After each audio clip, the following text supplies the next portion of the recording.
অবশ্যই হইচই তো করতি। ওই যে এসে গেলেন। কে আবার? তোর অলঙ্কারটা? ইয়েস, এসে গেছি সেই কনফার্ম ব্যাচেলর। একটা বউ হলেও হতে পারতো, সামনে দাঁড়িয়ে রয়েছে, তা সত্ত্বেও আমি তাকে বিয়ে করতে পারছি না। ও গড, একটার পর একটা বাধা এসে যাচ্ছে, একটার পর একটা বাধা এসে যাচ্ছে। কখন আসছে টর্নেডো, কখন আসছে সুনামি, কিছুতেই বিয়ে করতে পারবো না। এই, তুমি নাও তো, সব সময় শুধু ভাজলা। নাইরা আমি রাখছি, দেখ এখানে মজা করা শুরু করে দিয়েছে। তুমি খুব লাকি জানো তো, তুমি সত্যি খুব লাকি যে তুমি অলঙ্কার তার মতো একজন বয়ফ্রেন্ড পেয়েছো। আচ্ছা, আমি লাকি গার্লফ্রেন্ড। এই শোন, ও লাকি, ও আমার মতো একটা গার্লফ্রেন্ড পেয়েছে। এক্সকিউজ মি, হ্যালো, আমি গার্লফ্রেন্ড চাই। মানে গার্লফ্রেন্ড চাই মানে? বিলিভ মি, আমি তোমাকে গার্লফ্রেন্ড হিসেবে চাই। কি সব বলছিস? What do mean by চাউনি?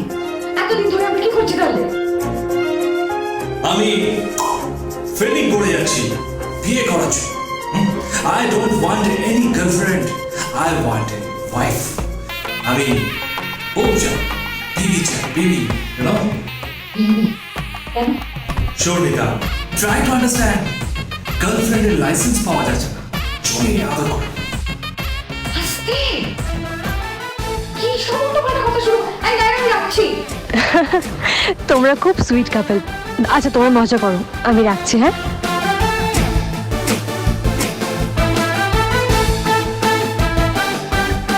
কি শুরু করেছো তুমি বলো তো? শুনতে পাচ্ছিল না? শোনার কি আছে?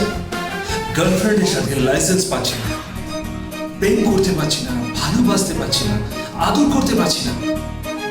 আর ওয়াইফ হলে अरे खुल्ला खुल्ला प्यार करेंगे हम दोनों, अरे इस दुनिया से नहीं डरेंगे हम दोनों।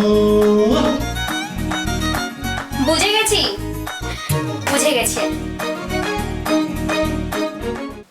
অলঙ্কারটা যে চলে এসছে সেটা বুঝে গেছি। আরে আসবো না, শালা আসছে। কি বলছো?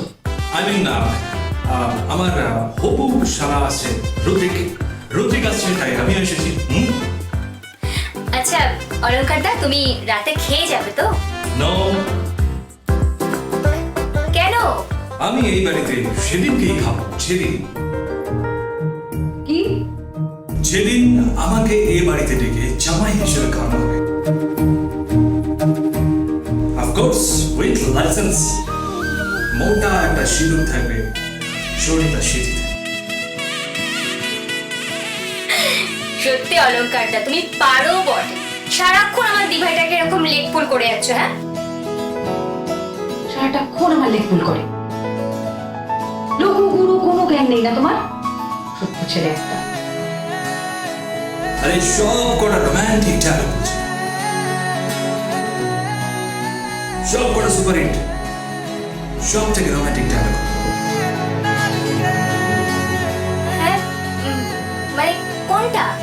I love you.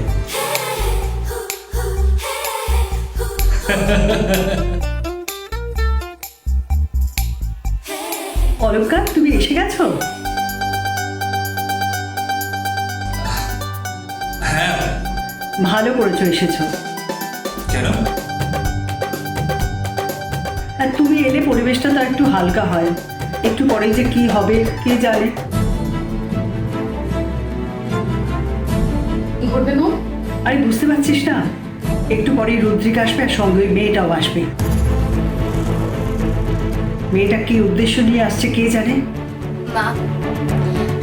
মাও কি উদ্দেশ্য নিয়ে আসবে জানি না, ও লোভী মেয়ে, নিশ্চয়ই কোনো উদ্দেশ্য আছে। মা দেখো, ও লোভী মেয়ে নয়। থাক, আমাকে তুমি আর মনুষ্য চরিত্র শিখিও না। কেন জানি না, আমার ভীষণ মনে হচ্ছে মেয়েটার বিশেষ কোনো উদ্দেশ্য আছে। কি উদ্দেশ্য? বাবা এসব কথা থাক না, রুদ্রিক আজকে ফিরছে এটা যথেষ্ট নয়? শুধু রুদ্রিক তো আসছে না, তার সময় মেয়েটাও আসছে, আর ও নাকি এখানেই থাকবে। এটা কখনো সম্ভব?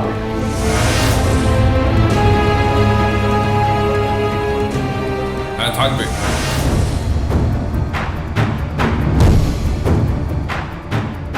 এই কথা আমি আগেও বলেছি, আর একই কথার পুনরাবৃত্তি করতে আমার ভালো লাগে না।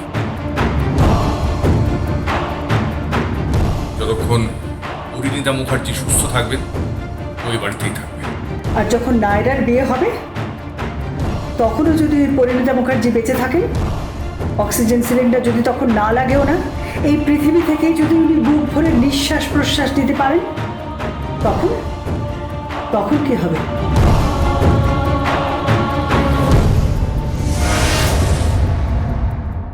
তুমি যদি এখানে এসে আবার ফিরে চলে যাও, তাহলে তোমার মাকে কি জবাব দেবে? কি বলবে?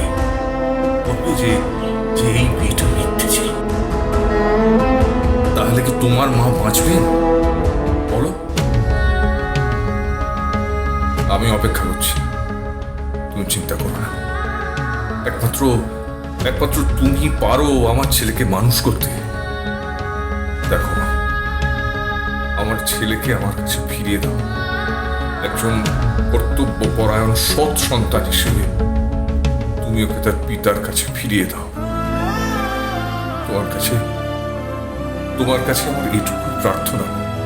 জানি না আমি পারবো কিনা, তবে চেষ্টা করব। আপনার জন্য আমার মা অনেক ভালো আছে, আমার মায়ের মুখে হাসি ফুটেছে, এইটুকু ঋণ আমি শোধ করে দেব।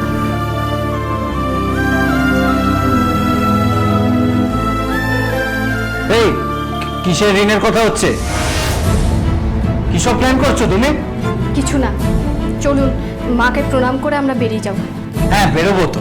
আমি বাঁচবো তোমার হাত থেকে, আমি বাঁচবো তোমার হাত থেকে। বাঁচবেন আর কোথায়? দাঁড়ান, চলুন দেখুন আগে কি হয়। ঘাড়ে যখন চেপেছি তখন আর অত সহজে ছাড়ছি না।